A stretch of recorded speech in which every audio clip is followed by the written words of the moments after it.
In this lesson, we'll explore how this theme was developed.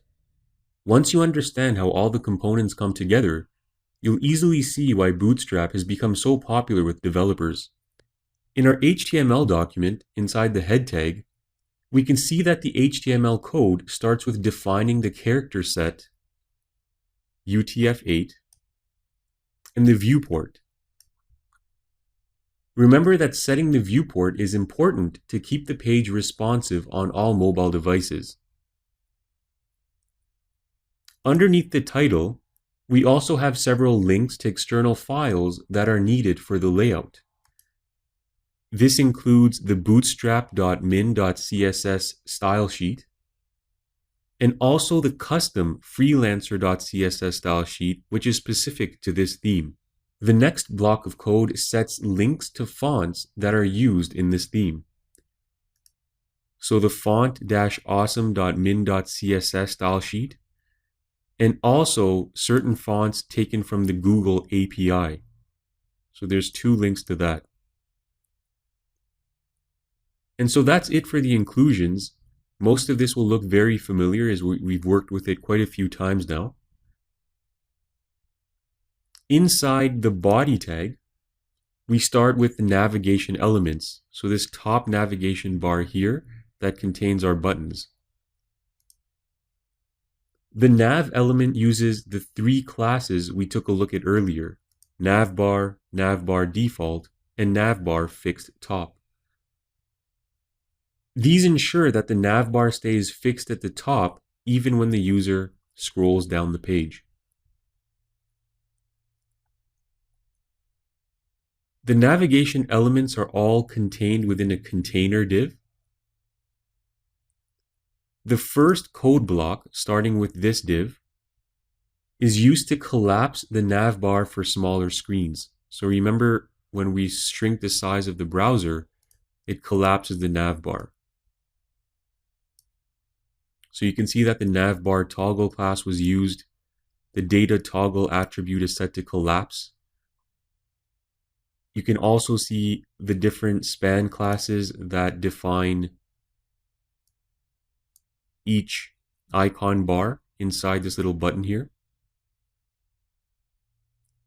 The second block of code inside this div contains each one of these buttons, and they're structured inside an unordered list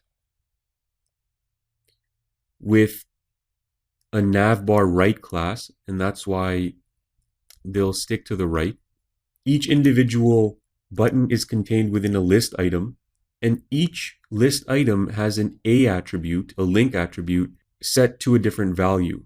The A attribute is set to the named anchor corresponding to the content that matches the button. So, the portfolio goes to the portfolio section, about goes to about, and so on. So that's why we see the number sign in front of the portfolio, about, and contact links. And you can see that the page is very well organized and well commented as well, which is common with Bootstrap themes. They also are separated in terms of sections. So for example, if we wanted to take out the entire navigation bar, we could just delete this entire block of code, and that would get rid of the navigation bar for us. So it's very easy to work with. I just undid that to bring the code back. Now next we have our header. And the header is contained within the header tags. And inside the header tags, we have a container. And inside the container, we have a row and a column. Okay, so it's a large column that spans 12 of the cells in our Bootstrap grid layout.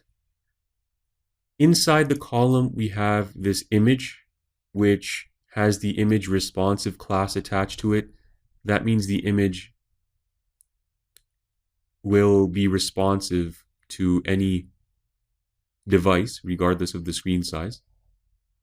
We have the source of the image, and then we have a span with the start Bootstrap text.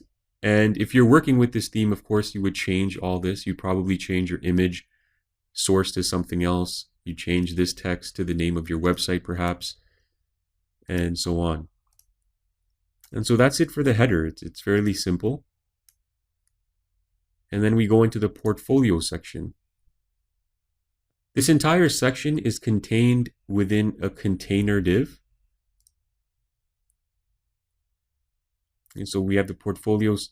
We have the section tag. Inside that we have the container. And I'd have to scroll down quite a bit just to see the closing div tag. You can see each one of these code blocks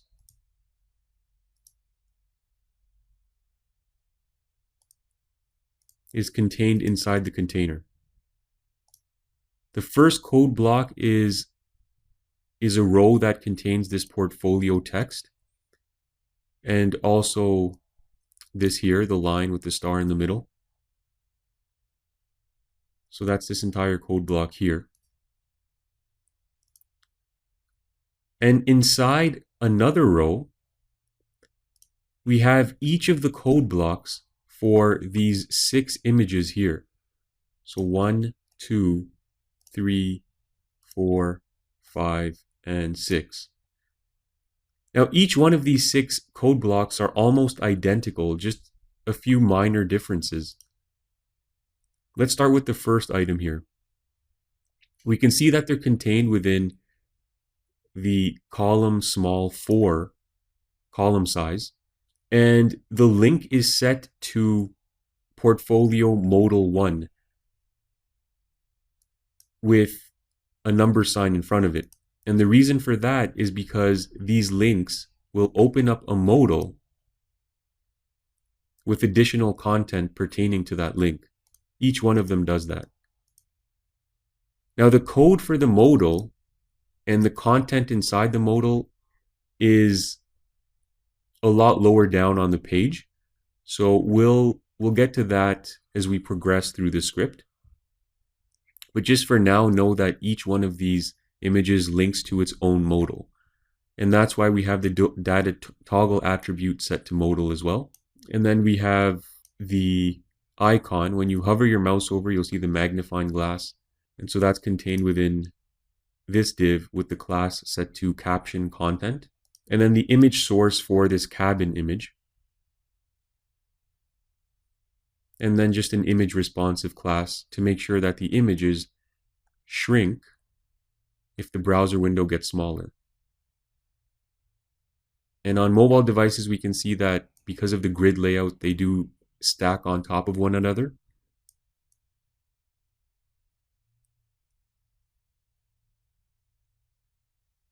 So they'll shrink to a certain point, and then they'll just stack on top of one another.